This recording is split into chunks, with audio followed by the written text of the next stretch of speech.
Yo, welcome to the channel. Today we have a Mezco 112 Collective, Snake Eyes, and TIMBERWOLF. This isn't technically a 2-pack, he's just an accessory, but I figured I'd might as well include him here. So this is the regular deluxe Snake Eyes. This isn't the Commando edition with a different mask, but this one still is cool. We'll set the wolf back to focus on Snake Eyes for a minute here. As you can see, the sculpt is just a basic black outfit. He's meant to look like your stereotypical cool black commando ninja. So there's no real color here except for the G.I. Joe logo on the right arm. Yeah, it is a nice bright red. As you can see, the whole suit is just matte black. Well, not matte black. There's shines of leather right here. There's some shine on the gauntlets and on the holster. But this is still a cool looking figure. The helmet is, of course, just the regular Snake Eyes helmet.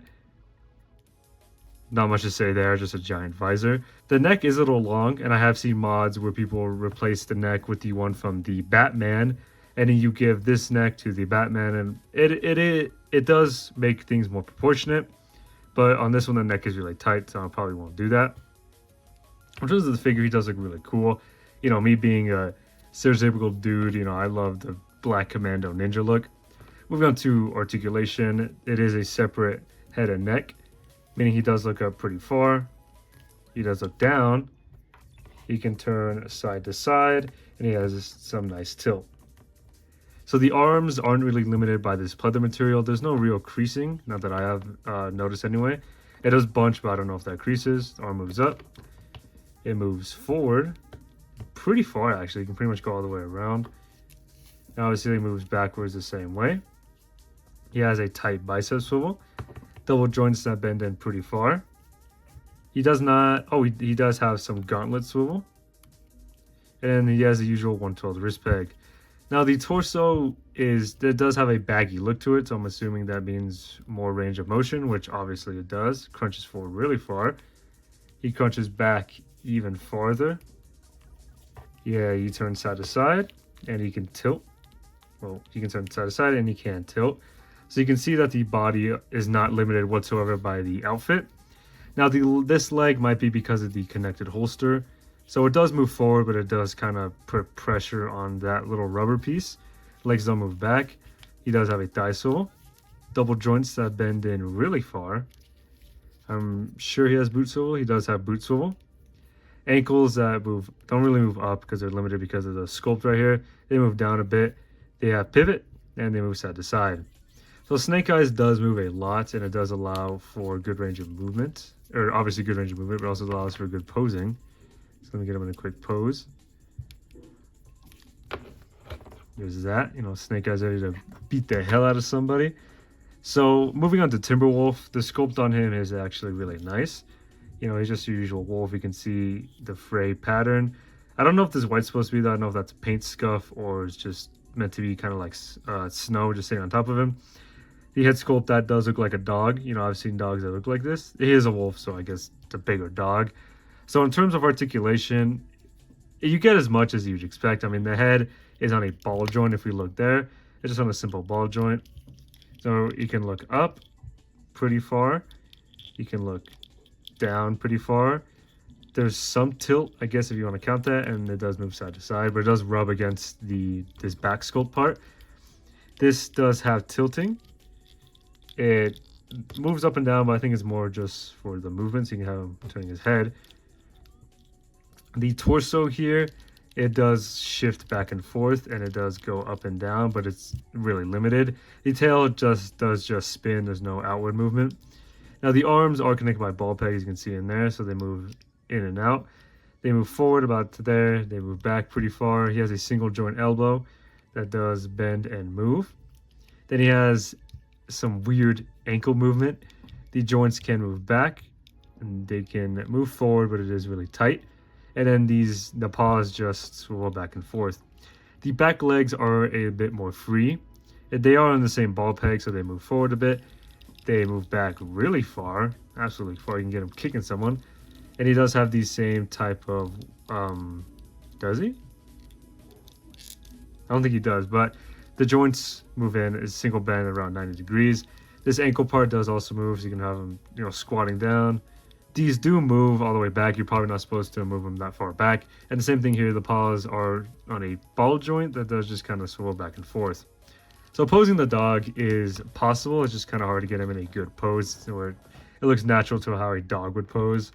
If that made sense, I probably didn't. But point is, you can pose it. So we'll look at the dog's accessories first, just because there's only 2 of them. You can see that the paint detail on the mouth is really intricate. You can see on the open one, you can see the ridges on top of the mouth, the red gums, the black tongue, you know, the yellowy teeth. Same on this one. I do like the paint sculpt on these.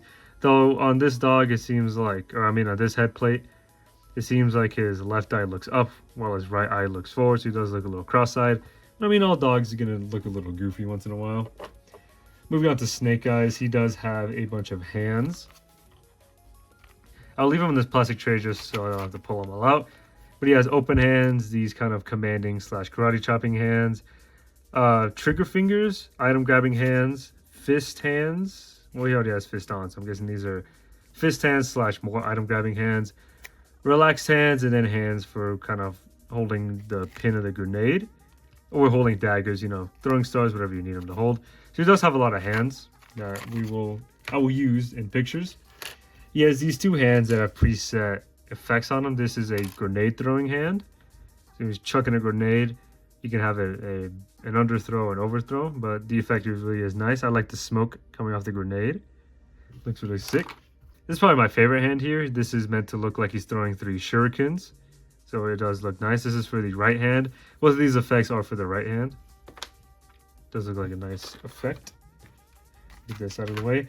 He does come with a lot of weapons, being Snake Eyes. He has these 2 dragon knives, I believe they're called on the accessory page, but they're just 2 identical knives. He has 2 swords that are different. Both of these sheaths can be installed on his back. We'll show that in a minute. So this is... It's a little tight in there. So this is 1 sword. I do like the sheath a lot on this. I like the blade. Does look really cool. And this is the 2nd sword. The sheath is a bit more closed and the blade is bigger. I like the sword on this one, but I like the sheath on the other one better. So in terms of attaching this to the figure, we'll use this one first. You want to match up with these grooves. Oh, that was off camera. You want to match up with these grooves and then just kind of carefully put it on. So there's this one that was off camera. There's that. You can remove it. And then with this hand, or with this sheath is the exact same thing. You simply just push it on. This one is a bit looser, so I'm assuming you kind of want to just have it resting there. But this one will be looser. Stand it back up. You're going to fall over. There we go. He does come with 2 guns. He has this Uzi type gun. Does look really nice. There are moving pieces. This stock can extend pretty far, actually. So there's that. You can have like a full SMG. The magazine does release, and you can see there's a bullet detail right there. And then this suppressor can be removed. So this is probably one of my favorite 1/12 guns. It is really nicely detailed. You can see there's gloss on it. There's a little like carabiner ring. This really does look cool. It also does come with a bullet effect that can go onto this gun. And it does also fit on the suppressor. So you can have it coming out of there as well. And then his 2nd gun is just this kind of Walter P9 looking gun. I might have gotten the name wrong. But it's just a simple handgun. The slide does move. And the magazine can be removed. He does come with an extra magazine for both guns, as you can see. And then same thing with as the Uzi. The suppressor fits on it. And then the bullet effect also fits on this one as well. Looking nice. And then he also comes with a knife and a sheath. Right there. Nice. Knife is nicely painted and weathered. It does fit on the back here. There's just a peg port. Simply install it, and there's a knife on his back. I should probably mention that all the blades are plastic. There's no die cast, unfortunately, but I mean, I'm fine with it. Not everything metal needs to be die cast. Also, the pistol can be holstered on the side here. You just put that in right there.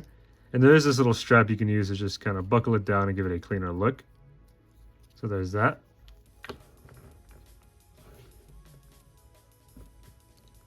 Stand him up. It finally comes with this tray of smaller accessories I don't want to open. He has 6 grenades, this triple like nunchuck staff thing, 2 different versions of throwing stars, these little 4 ring ones and then these 5 ring ones. And then finally he has 6 throwing knives right here that all look nice. So that's all the accessories. Honestly, it's a lot and I really do like it. I like when figures come with a bunch of accessories because I'd rather have the options to have them and not choose it than not have the option at all. So we'll compare both figures here to other figures. Let me just stand them up. This pouch piece can also move. That one thing I'll show. This pouch piece can also move. Mine was all the way down near the ankle or the calf. So we'll stand him up. It should be him standing. We'll stand Timberwolf as much as we can as well. He's a little forward, but there's that. We'll compare him to other figures that I have. Here he is compared to a Mafex Spider-Man. Shoulder's about to pop out. There he is compared to a Mafex Spider-Man.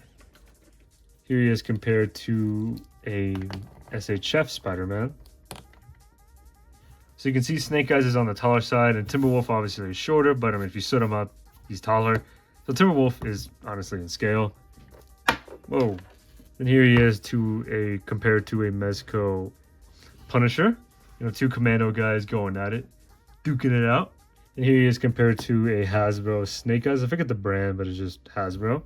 So there's that. And finally here he is compared to a Hasbro Storm Shadow. So these 2 figures do look great together. Obviously, this Snake Eyes is going to be more detailed. But honestly, he does fit in the display nicely. I have no real complaints with him. I picked him up kind of as an impulse buy, and he is worth it.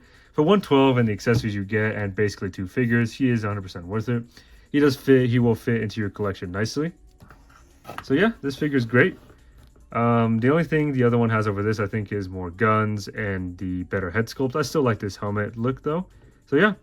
That's everything. Thank you all for the support recently, and peace out, stay safe, God bless.